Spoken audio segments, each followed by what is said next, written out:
There's nothing I love more than a haunted house story. They're atmospheric, they're filled with tension and dread, and I think they play on a lot of fears that some of us have. So for Halloween, I decided to create a list of 31 of the best haunted house horror movies to watch throughout the month of October. First up is The Haunting from 1963. This is a classic horror movie based on the Shirley Jackson novel, and this centers around a group of people who are invited to stay in a haunted house by a parapsychologist and basically document their stay. I recently watched this for the first time and it differs a lot from the popular Netflix series, which I love, but I think that this one, it just holds up so well. It's so atmospheric and it really does a great job at having you connect with the characters, and there's a lot of ambiguity here. You don't know if what is happening is actually happening or it's the characters' minds unraveling, and those are some themes in horror movies that I truly love, so I highly recommend this one. There's also the remake from 1999, I believe, starring Owen Wilson, which I haven't watched in years, but I would like to rewatch it this year, so you can switch it up with whatever you want there. Then we have House on Haunted Hill. I love both versions of House on Haunted Hill, but I think if I was going to recommend one, I would have to go with the original Vincent Price classic. Vincent Price is just, he's charismatic, he's phenomenal as this wealthy man who invites a group of people to stay in this haunted house for $10,000 if they stay the night. I think that there's some really well done scares in here, and considering they didn't have a lot to work with back then, they do it so well. They play with tricks of lighting and it's just, it's so subtle, and I think that this one, it holds up so well, and I highly recommend this one. And I highly recommend the original over the remake, although I love the remake too. The remake is fun. It's just a different breed than this one. Then we have one of the most famous haunted house horror movies, if you ask me, and that is the Amityville Horror. Now this is supposedly based on a true story of George and Kathy Lutz, who moved into this beautiful home in Amityville, New York, that previously belonged to a family that was brutally murdered, and then they start experiencing paranormal activity in the house. Was it a true story? Did all of this really happen? Who cares? Just, I mean, it's fun. Just have a blast with it. I don't really care if it happened or not. It was a good story. Then we have 13 Ghosts from 2001. So I haven't seen the original one yet. I know.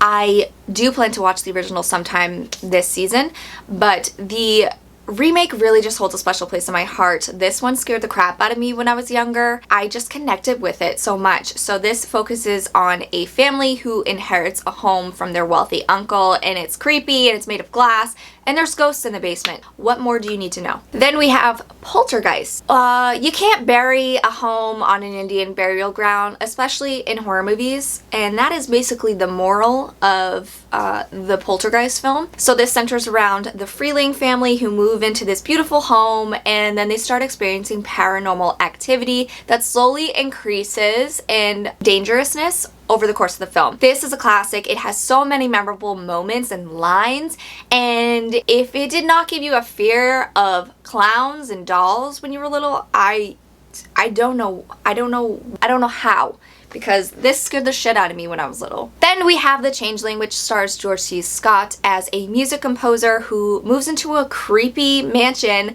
after the tragic death of his wife and daughter, and he soon learns that the house is haunted. He starts to investigate, and it's just a fantastic atmospheric ride, and I love George C. Scott. I will recommend this movie till the day I die. I think everybody needs to watch it. It's a slow burn, but George C. Scott, he just elevates this movie. He is the reason for watching this movie because he's just so good. And there are truly chilling moments in this, and I cannot recommend it enough. And we can't talk about haunted house horror without mentioning the Insidious series. I feel like whether you love it or hate it, the Insidious series has had a large impact on the horror world over the last decade. The first Insidious film centers around a family who moves into a home and their son falls into a coma, and they are experiencing this paranormal activity, and they soon realize that it might be their son who is actually haunted. And that one has some great scares. The score is what makes this one stand out for me because that makes the moment more terrifying. Music, you need music to just really elevate it, and this one does things so well, and there's some great jump scares, and the makeup work, the special effects of the ghosts in this is just really haunting. And the next one I'm going to recommend is Insidious Chapter 3. I actually like Insidious Chapter 3 over the first two. This is a prequel to the first two. It is centered on a girl whose mother died, and she tries to contact her, and then I think she opens up some type of portal to the other side, and she begins experiencing paranormal activity. She contacts Lynn Shay's character from the first film and asks her for help. What I love about this movie is the setting. It is set in an apartment building, and I feel like it does a really great job at playing with different things in an apartment building that can be scary, like a knock on the wall next door, a creepy floor upstairs, creepy neighbors. And I just love that our character, she has a broken leg, so she can't really get around a lot, so she is an even more a vulnerable situation, and it feels very much like a Rear Window, but like times 10. Then we have The Conjuring, which is another James Wan film. It's another film that people either love or hate, but I think mostly love. This centers around a family who moves into a farmhouse, and they begin experiencing paranormal activity, and they call in paranormal psychologists Ed and Lorraine Warren to help them. This one does a really great job at developing the characters, so you not only care about this family that is going through this paranormal nightmare, but you truly care so much about the paranormal investigators, Ed and Lorraine Warren. Their love, their connection, their chemistry is what makes this movie stand out, and I think that's what made this into a successful franchise. The Conjuring, it's just a classic. It feels like a classic haunted house story set in a modern day. Fun fact, the Conjuring house, which is located in Rhode Island, is currently on sale for $1.2 million. Does anyone want to give me money so I can buy it and turn it into a bed and breakfast / museum? Do you know how much money I could probably make doing that and just revolve my entire life around The Conjuring? No? Okay. Then we have The Innocence. Innocence is based on the classic horror story, The Turn of the Screw. The Turn of the Screw is a psychological thriller about a woman. She takes a governess job for 2 orphan children, and she quickly learns that there's something going on in this house and with the children. I think it's ghosts. It's ghosts, okay?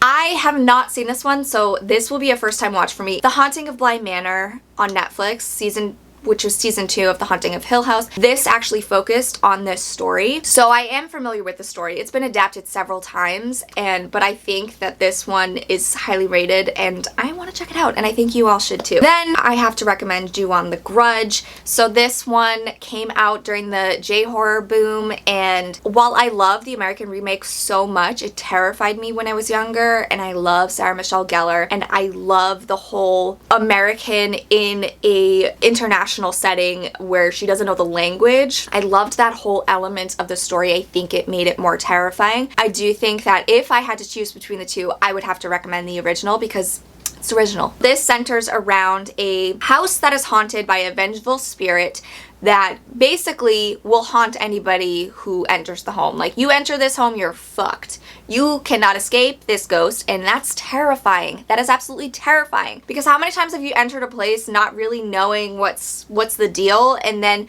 just because you're in the wrong place at the wrong time, or it's almost seems like chance or coincidence that you happen to be there, and then your life completely unravels. I think that's what's most terrifying to me about this, is it's just one small thing that completely changes your life. And this movie is an iconic haunted house horror. Next is House from 1986. This movie terrified me when I was little. It is centered around a war vet who moves back into his childhood home, and it's haunted. It's haunted AF. And the ghosts in this house are terrifying. They're like larger than life characters. It just scared me so much. It's a nostalgia thing for me. It has dark humor because it's a comedy horror, but the horror is actually truly horrifying, and the makeup effects, oh, it's just so good, and I highly recommend it. I think it's a fun, cheesy, campy blast for Halloween. Next is The Woman in Black. So this focuses on a young solicitor who travels to a remote village. I love the setting of this. It is just so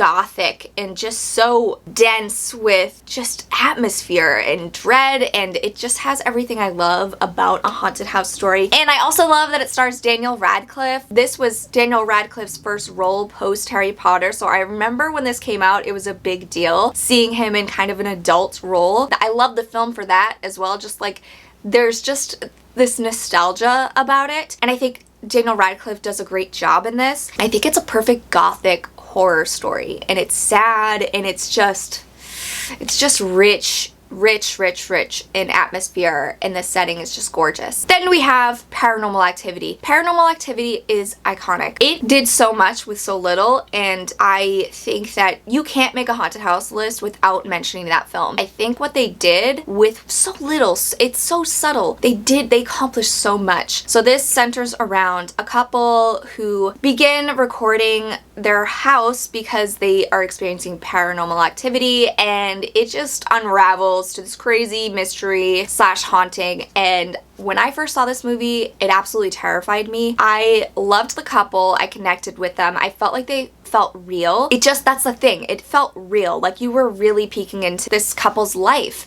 And there's just truly chilling sequences in this that really terrified me. I remember being so scared, and it made me not want to sleep with the light off. It's just that it felt old school in that way. Then we have Sinister. Sinister has been scientifically called the scariest movie of all time, although I think that it might have just been changed, and Host from 2020, which is on Shudder, just dethroned it, which Host is scary too. But Sinister is terrifying. So Sinister centers on a true crime writer who's he's struggling to write his next book, and he learns about this case of a family who was murdered, and there's also an existence of a snuff film, and he decides he's gonna write about this case and he's going to solve it. So he moves his family into the home of one of the victims, and he quickly learns that's not such a good idea. This one is truly chilling, and the snuff film moments, the recordings of what happened are so terrifying, and there's one in particular that has a really well-timed scare, and it's so disturbing. I just think this movie does a really good job at making you uncomfortable. Then we have Hellhouse LLC. This is a horror movie that truly scared me. I hadn't been this scared by a horror movie in a while. It just really made me uncomfortable, and that's why I will always recommend this to anybody who's looking for a scary movie. This one centers on a group of young people who purchase a haunted house, and they are renovating it to turn it into a haunted attraction. And then things go wrong because it's a horror movie. Then we have Burnt Offerings, which is another haunted house classic. This is about a family who move into a mansion, and then they quickly find themselves under this mansion's spell. There's a sinister power or hold over this family, and strange things start happening. This is another one that I haven't seen yet, so this will be a first time watch for me, and I recently just picked up the book to read this Halloween season, so I am just ready to be fully immersed in Burnt Offerings, and I think you should too. Then we have The Haunting of Julia. I love this film so much, so much. The Haunting of Julia is about a mother played by Mia Farrow who moves into a new home after the tragic death of her daughter, and she quickly learns that it's haunted by a child, and then she soon investigates and tries to figure out what happened to that child. I think that this one, it really does a great job of playing on a mother's fears of losing a child, and just that whole drive that a mother has to protect a child. And I think Mia Farrow is just so good in this, and you just can't help but root for her and want her to succeed. And there's just some really chilling revelations in this, and there's a really cool seance scene in this that stood out to me. And I just think it is another perfect atmospheric haunted house horror. Then I'm recommending The Pact, which I think is a movie that has gone under the radar. I don't see a lot of people talk about it, but I think it's worth a watch. The Pact is about a young woman who returns to her childhood home after her sister goes missing, and she starts to investigate.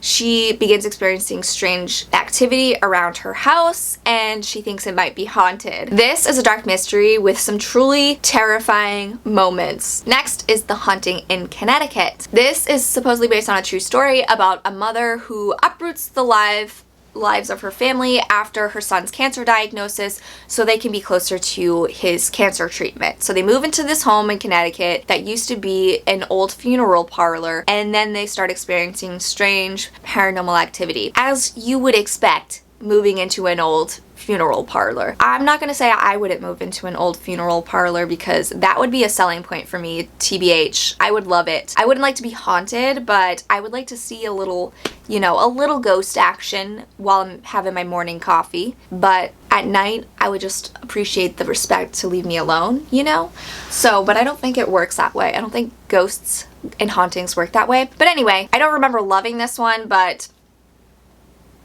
it's about a family being haunted, and I love nothing more than watching families in peril. Does that make me fucked up? Yeah, probably, but it's real life, okay? It's real life. Next is Oculus. This is a Mike Flanagan film that I feel like it doesn't get a lot of love in comparison to his other stuff, and I think it's a really well done haunted house story, and it's unique. As all of Mike Flanagan's works, he really does a great job at developing his characters and making you connect with them. So you immediately connect with this pair of siblings who experience this horrific event in their childhood. They lose their parents and they return to their childhood home to basically deal with their issues. But one of the siblings is convinced that a mirror, this old ass mirror that they have had in their home since they were kids, is responsible for it. This mirror is an asshole. This mirror is an asshole. I just think that there's some really good gore scenes. Mike Flanagan is so good at just ripping people apart. Literally ripping them apart. So I think that this is a fun watch. Is it fun watching? I think that it's fun watching people suffer. I mean, what's more Halloween than that? Next is Lake Mungo. This is a disturbing found footage horror that is presented like a documentary, and it centers around a family who is discussing the tragic loss of their daughter. And the story is basically unraveling their daughter's life before her death and learning that she was living another life that they didn't really know about, that they truly didn't know the person living in their home. They didn't know their daughter. There's supernatural elements, and I think that it's really heartbreaking. It's got some really disturbing moments, and it's just so sad and bleak, and this one will stay with you. It's a slow burn, and I don't think it's for everybody, but I think if you stick with it, you will fall for these characters and you will just feel for them, and this movie will be one that you can't get out of your head. Next is Stir of Echoes. Stir of Echoes